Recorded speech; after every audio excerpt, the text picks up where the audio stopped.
British ভারতের সময় যখন এই ব্রিটিশরা 190টা বছর এই দেশকে শোষণ করে, যখন এই দেশে সবকিছু জাহাজে করে নিয়ে যেত, সেই সময়তেও ধনী গরিবের মধ্যে যে ফারাক ছিল তার থেকে বেশি এখন খারাপ অবস্থা এই মোদি জমানায়। কিছুদিন আগে মন্ত্রী বিধায়কদের বেতন ভাতা বৃদ্ধি হলো। সোশ্যাল মিডিয়ায় রাজ্যের জনসাধারণ বিভিন্ন প্রতিক্রিয়া ব্যক্ত করছেন। এ রাজ্যে জিনিসপত্রের দাম কমছে না, বেকারের চাকরি নিয়ে সমস্যা রয়েছে, চাকরি হচ্ছে না, অথচ মন্ত্রী বিধায়কদের বেতন ভাতা বৃদ্ধি হলো এবং শাসক থেকে বিরোধী কেউ কোনো কথা বলছেন না।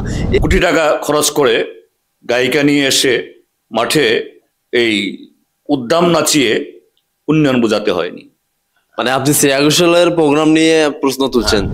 ধর্মনগরে বিজেপি নেতা, তখনও নাকি নেতাই ছিল বোধহয়, কি নাম জানি, কি কাজল দাস, যিনি দলে বলে গিয়ে এই ভোট কেন্দ্রে হামলা চালাচ্ছে, যাকে অ্যারেস্ট করে লকআপে ঢুকানো হয়েছে, আবার জামিন দেওয়া হয়েছে সঙ্গে সঙ্গে।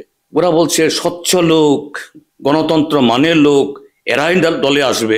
কি ধরনের স্বচ্ছ লোক? সে কাজল দাসের পরিবর্তে আর একটা সজল তারা পেলেন না। এই হলো বিজেপির গণতন্ত্র। সরকারের বিজ্ঞাপনের ফ্ল্যাক্সে আমরা দেখি কোটি কোটি টাকার জল জীবন মিশন হচ্ছে, কিন্তু ঘরে জল যায় না। কোটি কোটি টাকা রাস্তা মেরামত হচ্ছে, কিন্তু রাস্তা ভাঙ্গা, ব্রিজ ভাঙ্গা, সেচের নেই। হ্যাঁ, উন্নয়ন হচ্ছে কার? মুষ্টিমেয় কিছু লোক, অদৃশ্য আয় তাদের, এরা কোনো চাকরি করে না, কিচ্ছু করে না, কিন্তু এদের বাড়ি হচ্ছে, গাড়ি হচ্ছে, ব্যাংক ব্যালেন্স হচ্ছে, নতুন নতুন জায়গা কিনছে। কালও যদি ভোট হয় বিজেপি থাকবে না। বিজেপি যে 39% ভোট পেয়েছে তার অর্ধেকও পাবে না। এখন আরো খারাপ অবস্থা।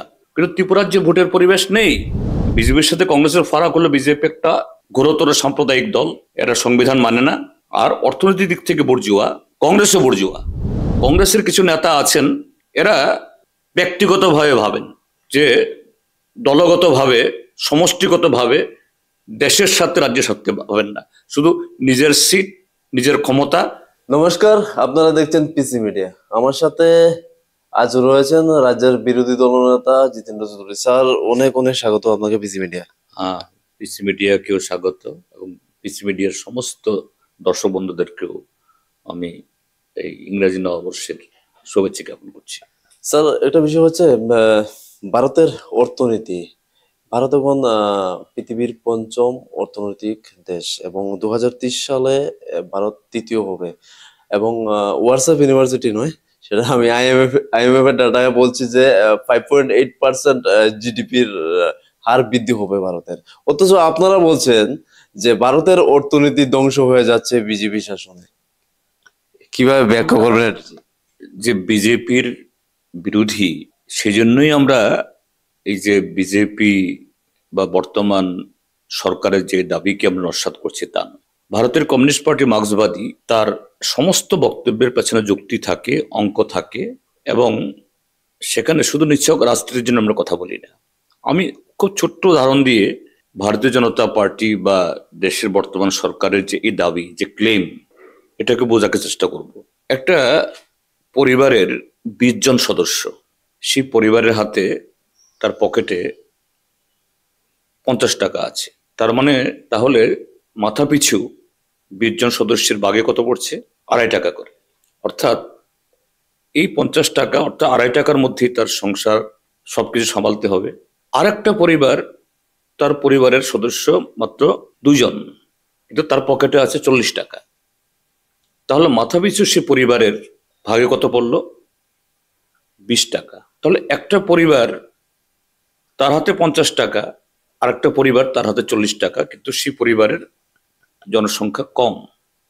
তাহলে কোন পরিবারটা স্বচ্ছন্দে থাকবে? যে মোট টাকার অঙ্কে কম হলেও সে 40 টাকা, কিন্তু তার জনসংখ্যা মাত্র 2 জন, পার হেড তার প্রাপ্য 20 টাকা করে, সেই পরিবারটা সচ্ছল হবে। তো ভারতের অর্থনীতিও তাই।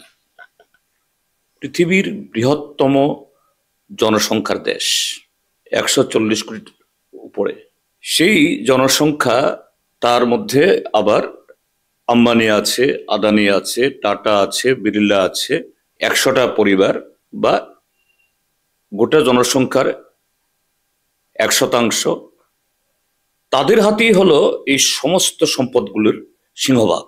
বাকি 99% আমাদের জনসংখ্যার সব মিলিয়ে তাদের প্রাপ্য হলো গোটা বা টোটাল যে এই সম্পদের 20 থেকে 30 ভাগ।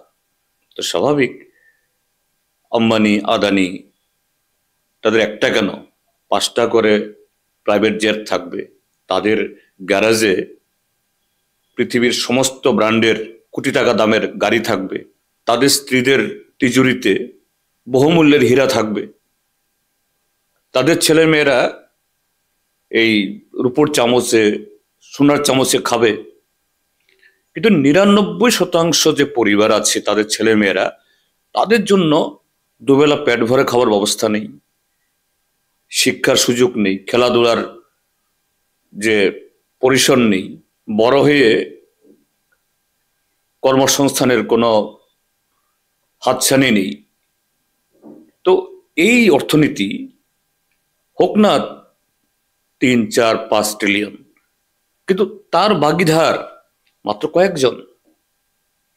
তাহলে এই অর্থনীতির কোনো, হ্যাঁ এই অর্থনীতি সাইজ থেকে হয়তো বা ঠিক হতে পারে, কিন্তু সে অর্থনীতি দিয়ে দেশের মানুষ স্বচ্ছন্দে আছে, সুখে আছে। তথাকথিত বিকশিত ভারত বা ত্রিপুরা রাজ্যের মধ্যে এখানকার যে বিজেপি দলের সরকার যে কথা বলছে সুশাসন, এটা সুশাসন বোঝায় না। এবং এটাই এখন আন্তর্জাতিক বিভিন্ন এই অর্থনৈতিক সামাজিক বা এই কি বলে হিউম্যান ডেভেলপমেন্ট ইন্ডেক্সে তার তথ্য বেরোচ্ছে যে সারা পৃথিবীতে যে এই কি বলে ক্ষুধা তালিকায় ভারতের স্থান কোথায়, 125-26টা দেশের মধ্যে একেবারে শেষের দিকে। অর্থাৎ আমরা বাংলাদেশ, নেপাল, ভুটান, শ্রীলঙ্কা তাদের থেকে অনেক পেছনে। এই ভারত বেকারিত্বের চিত্রে পৃথিবীর যে কটা দেশ সাংঘাতিকভাবে বেকার সমস্যা জর্জরিত, সেই ক্ষেত্রেতে আমরা উপরের দিকে, অর্থাৎ যেখানে পেছন দিকে থাকার কথা সেখানে আমরা উপরের দিকে। ইনইকুয়ালিটি, আয়ের বৈষম্য ধনী গরিবের মধ্যে। ব্রিটিশ ভারতের সময় যখন এই ব্রিটিশরা 190টা বছর এই দেশকে শোষণ করে, যখন এই দেশে সবকিছু জাহাজে করে নিয়ে যেত, সেই সময়তেও ধনী গরিবের মধ্যে যে ফারাক ছিল তার থেকে বেশি এখন খারাপ অবস্থা এই মোদি জমানায়। তো এই সমস্ত গালভরা এই ইয়ের কোনো প্রশ্ন নেই। কাজে এটা আরএসএস ভারতীয় জনতা পার্টির রাজনৈতিক মতাদর্শের বিরোধী আমরা এই জন্য বিরোধিতা করছি তা নয়। আমাদের বিরোধিতার তার মাপকাঠি হলো দেশের গড়পড়তা মানুষের সুখ স্বাচ্ছন্দ্য, কাজের অধিকার, খাদ্যের অধিকার, ছেলে মেয়েদের শিক্ষা পাওয়ার অধিকার, একজন মানুষ হিসাবে একটা স্বাধীন দেশে যে স্বাধীনতা, মুক্ত আকাশের নিচে যেভাবে বিচরণ করার সুযোগ থাকার কথা সেটা আছে কিনা তার বিচার। স্যার, আপনি যদি ত্রিপুরার প্রসঙ্গে আসি আমরা, তাহলে কিছুদিন আগে মন্ত্রী বিধায়কদের বেতন ভাতা বৃদ্ধি হলো। সোশ্যাল মিডিয়ায় রাজ্যের জনসাধারণ বিভিন্ন প্রতিক্রিয়া ব্যক্ত করছেন। এ রাজ্যে জিনিসপত্রের দাম কমছে না, বেকারের চাকরি নিয়ে সমস্যা রয়েছে, চাকরি হচ্ছে না, অথচ মন্ত্রী বিধায়কদের বেতন ভাতা বৃদ্ধি হলো এবং শাসক থেকে বিরোধী কেউ কোনো কথা বলছেন না। এ নিয়ে রাজ্যের বিরোধী দল নেতা হিসাবে আপনার প্রতিক্রিয়া চাইবো আমি। এই যে বেতন ভাতা বৃদ্ধি হয়েছে, এই জায়গাতে হলো বিভ্রান্তি, এই জায়গাতে হলো বিভ্রান্তি এবং অজ্ঞতা। এই বিল যেদিন উত্থাপিত হয়, উত্থাপনের সময়তে আমি দাঁড়িয়ে বিরোধিতা করেছি যে মন্ত্রী বিধায়কদের বেতন বাড়ানোর কোনো প্রয়োজন নেই। আমি বা আমার দল আমরা সে কথা বলছি না। হ্যাঁ, দ্রব্যমূল্য বৃদ্ধি হচ্ছে, তাদেরও প্রয়োজন, কিন্তু তার মধ্যেও মন্ত্রী বিধায়করা যে ধরনের সুযোগ সুবিধা পেয়ে থাকেন ডাইরেক্টলি এবং ইনডাইরেক্টলি, একটা হলো সরাসরি ভাতা হিসাবে, আরেকটা হলো চিকিৎসা করালে পরে ওষুধপত্র কেনার জন্য সে টাকা বিল করে নেওয়া যায়, কোনো সরকারি মিটিংয়ে আসলে পরে তার জন্য গাড়ি ভাড়া বিল করে পাওয়া যায়, আরো নানা সুবিধা আছে। তো সেদিক থেকে একদম 1 পয়সা যদি বেতন না বাড়লেও মন্ত্রী বিধায়করা উপোস থাকবেন, তাদের সোশ্যাল স্ট্যাটাস মেনটেন করা যাচ্ছে না, মোটেই তা নয়। এবং তখনই আমি বলেছি দাঁড়িয়ে আমাদের বিরোধী দলের পক্ষ থেকে যে আমাদের রাজ্যে যে এই কদিন আগে যে ভয়াবহ বন্যা হয়ে গেল, বিগত 50 বছর এই ধরনের বন্যা হয়নি, সরকারেরই বক্তব্য, ঘটনাও তাই। তাদের জন্য আমাদের ক্ষতিপূরণ দিতে পারছি না। হাজার হাজার ঘর বন্যায় ভেসে গেছে বা ভেঙে পড়েছে, এগুলো মেরামত করা পোষাইতে পারছি না। প্রত্যেক দপ্তরে দপ্তরে শত শত কর্মচারী অনিয়মিত,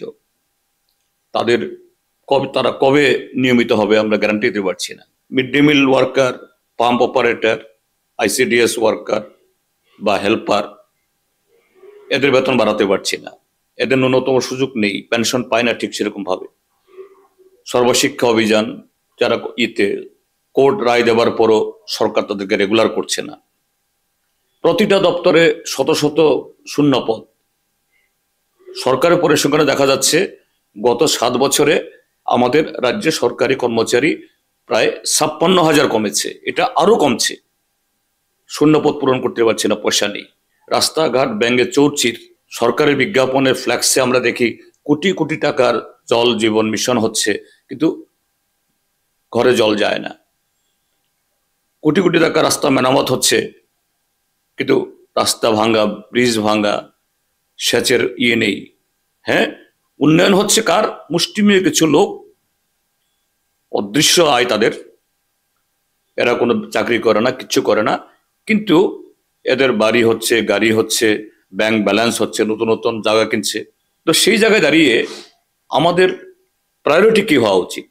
আমি বলেছি হ্যাঁ, বেতন বাড়ুক, কিন্তু তার আগে বন্যা ক্ষতিগ্রস্তদের সাহায্য প্রদানের ব্যবস্থা হোক, অনিয়মিত কর্মচারীর নিয়মিত করা হোক, কর্মচারীদের দিয়ে দেওয়া হোক, তারপরে যদি থাকে হ্যাঁ আমাদের কথা বিবেচনা হোক।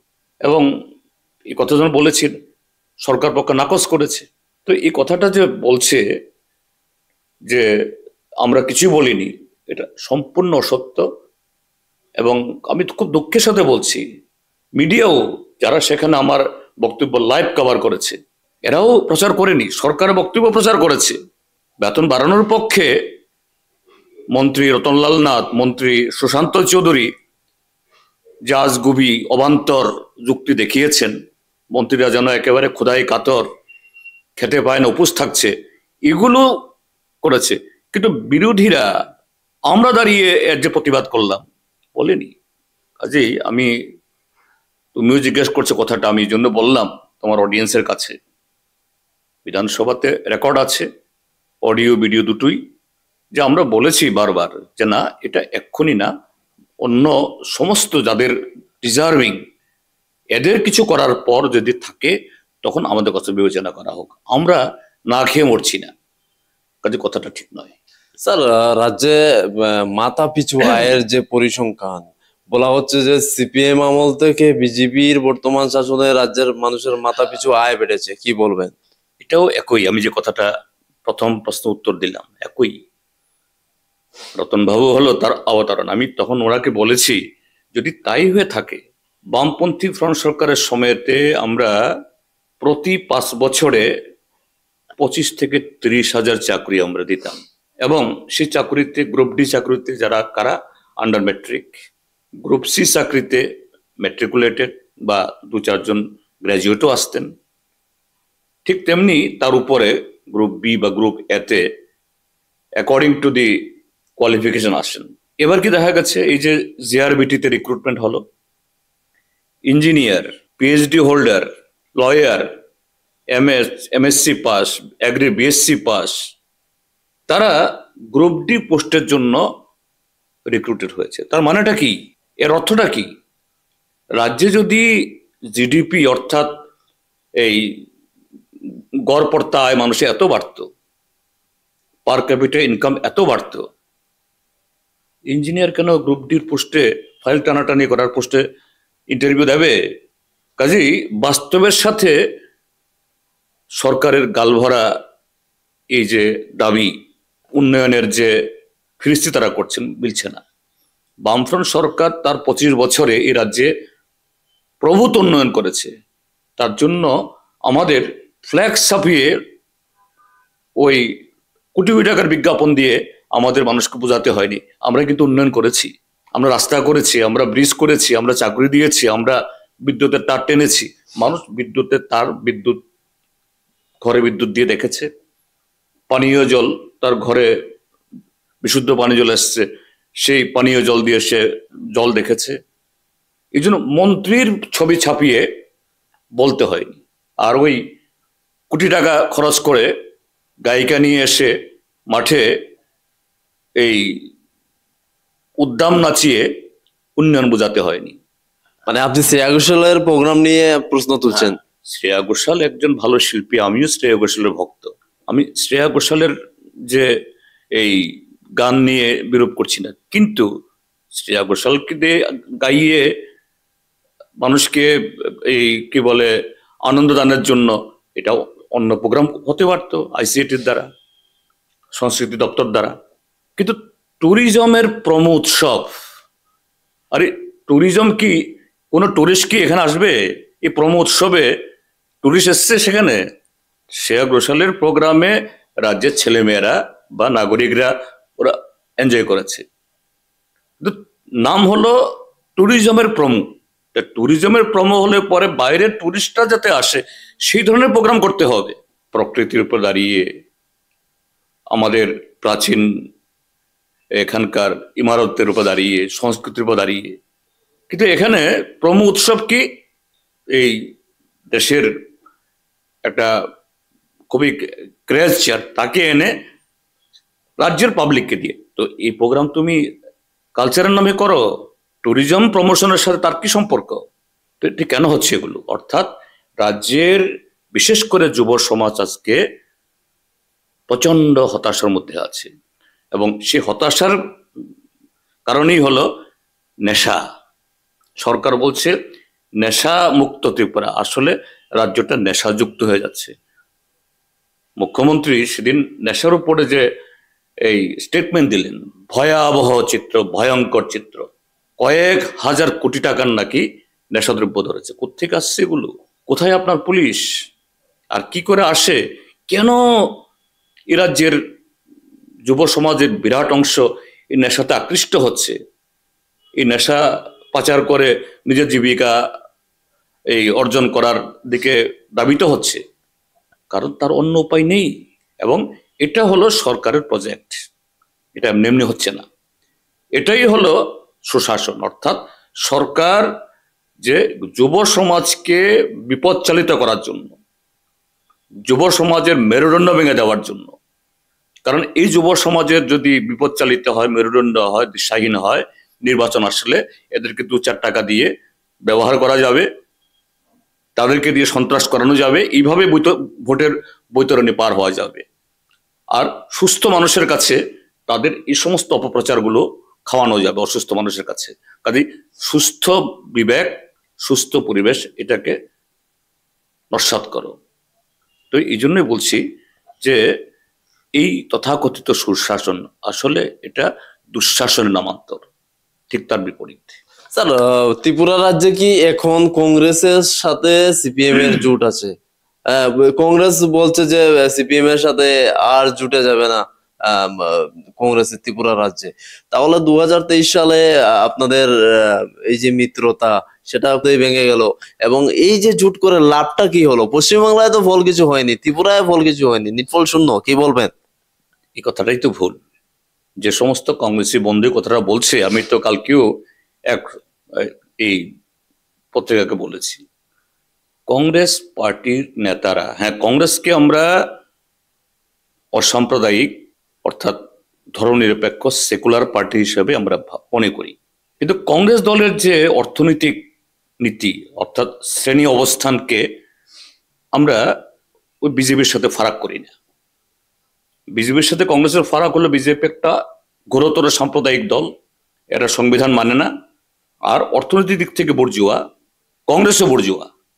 কিন্তু কংগ্রেস সাম্প্রদায়িক দল না, আমরা বলি।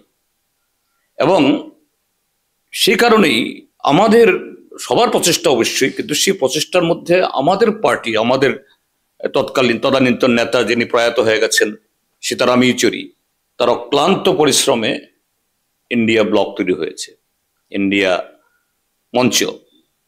এটা সীতারাম ইয়েচুরির স্মরণ সভা গত 28শে সেপ্টেম্বর দিল্লির তালকুট্টি স্টেডিয়ামে খোদ রাহুল গান্ধী এবং কংগ্রেসের বর্তমান সভাপতি মল্লিকার্জুন খার্গে দুজনেই অকপটে বলেছেন যে আমাদের বলতে কোনো দ্বিধা নেই, সীতারাম ইয়েচুরি যদি উদ্যোগ না নিতেন তাহলে ইন্ডিয়া জোট হয় না।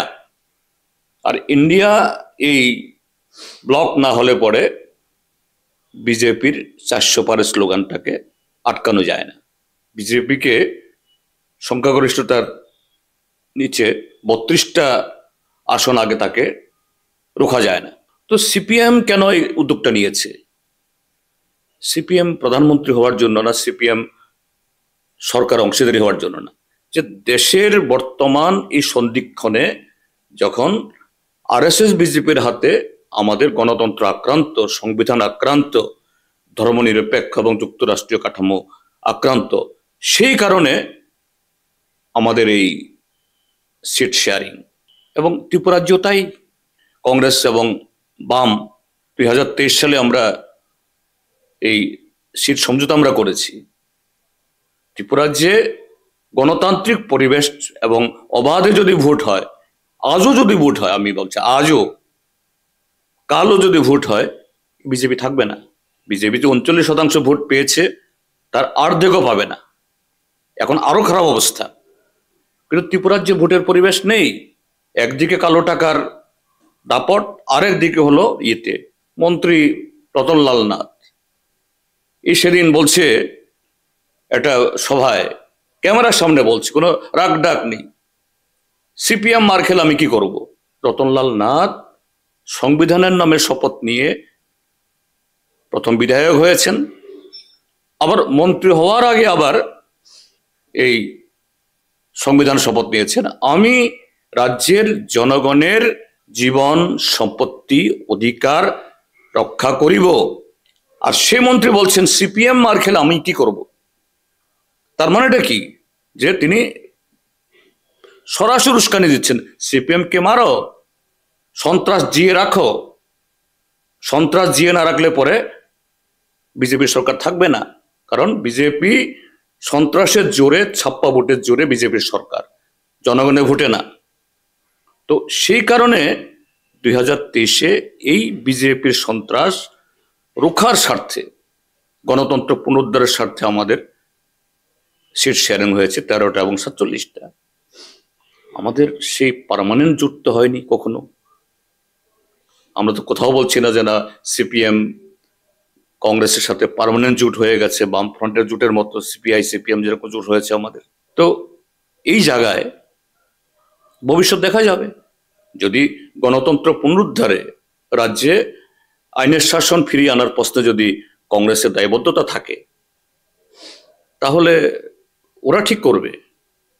আমরা তো বলছি, যে এখনো বলছি, আমরা রাজ্যে গণতন্ত্র পুনরুদ্ধারের স্বার্থে, আইনের শাসন ফিরিয়ে আনার স্বার্থে, মানুষের ভোটাধিকার এবং আরো অনেক সাংবিধানিক অধিকার আজকে নেই, এটাকে রেস্টোর করার স্বার্থে সমস্ত গণতান্ত্রিক ধর্মনিরপেক্ষ শক্তি ঐক্যবদ্ধ হন।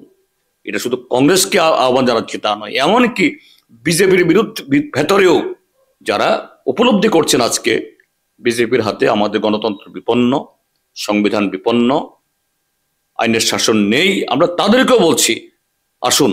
কারণ গণতন্ত্র না থাকলে এদেশে কোনো পার্টি থাকবে না, এদেশে কোনো ধর্ম থাকবে না, এদেশের যারা এই দুর্বল অংশের মানুষ তারা আক্রান্ত হবে, আর এই দেশের নাগরিক স্বাধীনতা সব বলুণ্ঠিত হবে, সে ব্রিটিশ আমলের চেয়ে খারাপ হবে।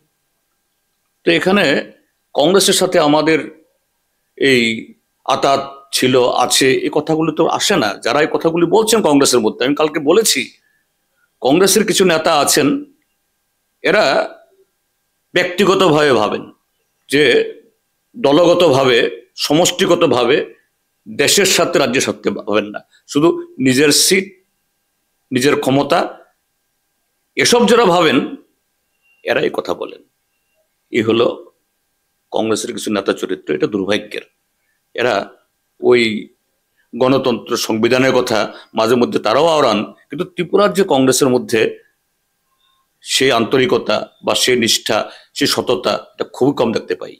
স্যার, আমার শেষ প্রশ্ন, 2028 নির্বাচনকে কেন্দ্র করে আমরা দেখলাম সিপিএম মহকুমা এবং জেলা পর্যায়ে সম্মেলন করে নেতৃত্ব ঠিক করেছে। বিজেপিও সেম মন্ডল ওদের ঘোষিত হয়েছে, গতকাল জেলা ঘোষিত হলো। এই যে দুটো রাজনৈতিক দল তাদের সংগঠনকে তৈরি করছে আগামী 28 বিধানসভার জন্য, কি মনে হচ্ছে আপনার আগামীর জন্য কতখানি আপনার সিপিএম দল কতখানি প্রস্তুত হচ্ছে ত্রিপুরায়?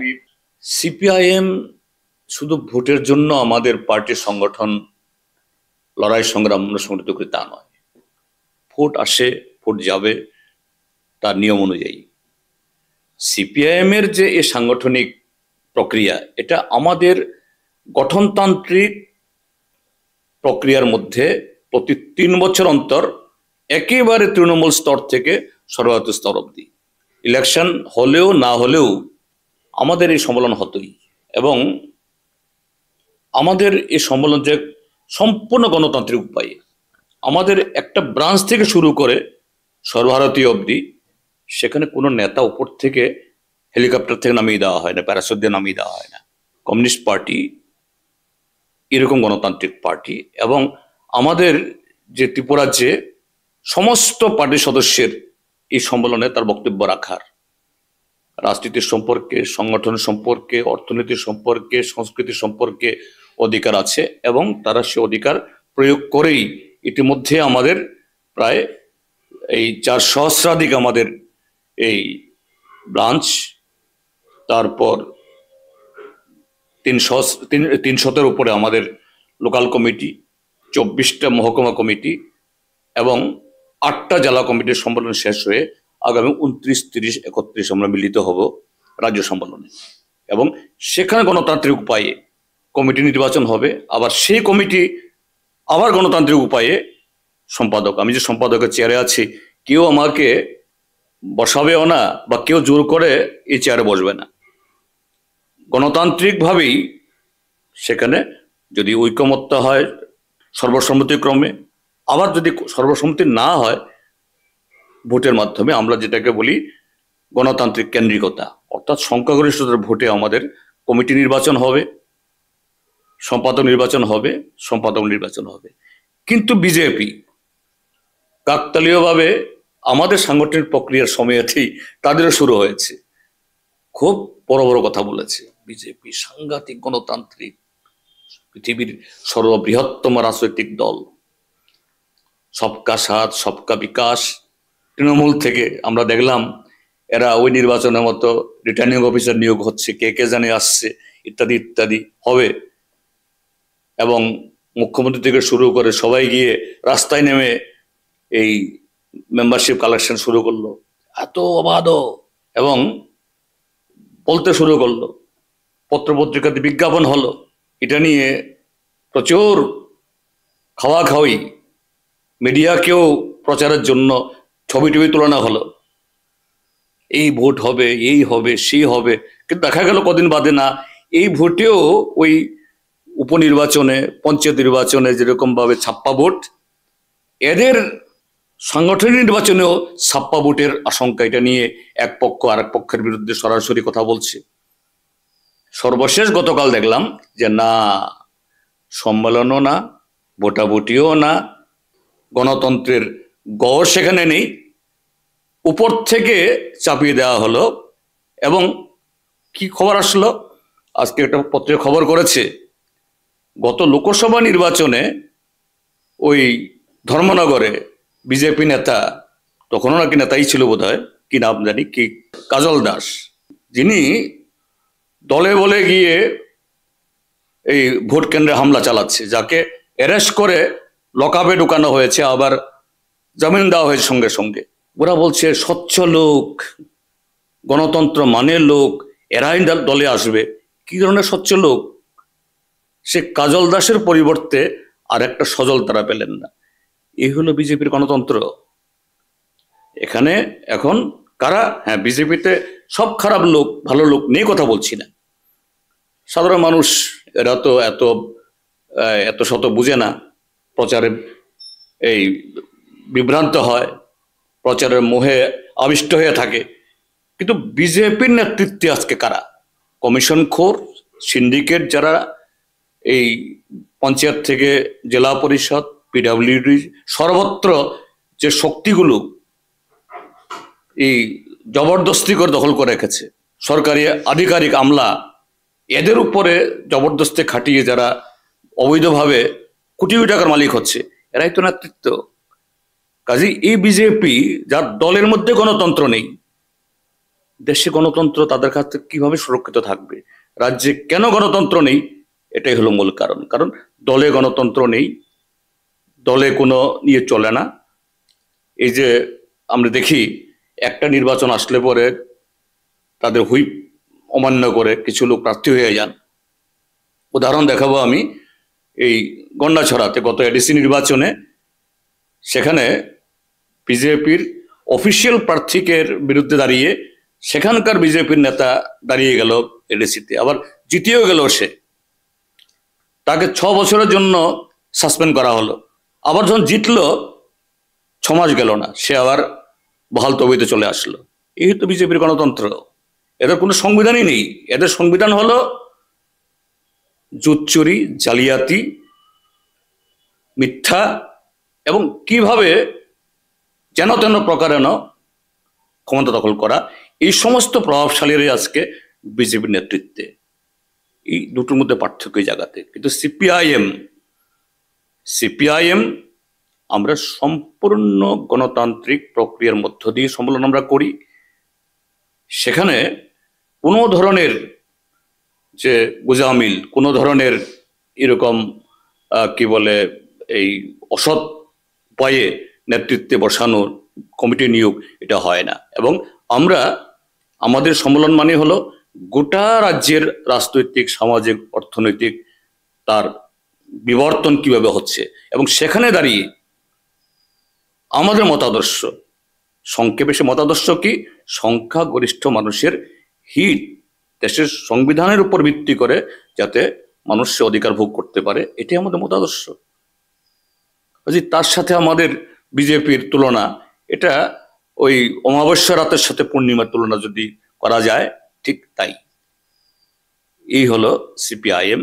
এবং সেই সব থেকে দাঁড়িয়ে, হ্যাঁ নিশ্চয়ই তুমি 28-এ কথা বলছো বিধানসভা, যদিও বিধানসভার সাথে কোনো সম্পর্ক নেই, হ্যাঁ সামনে রাজনৈতিক লড়াই, এই জায়গায় এই কনফারেন্সের মধ্য দিয়ে আমরা নতুন শক্তি সঞ্চয় করেছি, আমাদের দুর্বলতা চিহ্নিত করেছি। নিশ্চয়ই এতে আমাদের সুবিধা হবে, এর সম্পর্কে কোনো সন্দেহ নেই। অসংখ্য ধন্যবাদ স্যার আমাকে সময় দেওয়ার জন্য।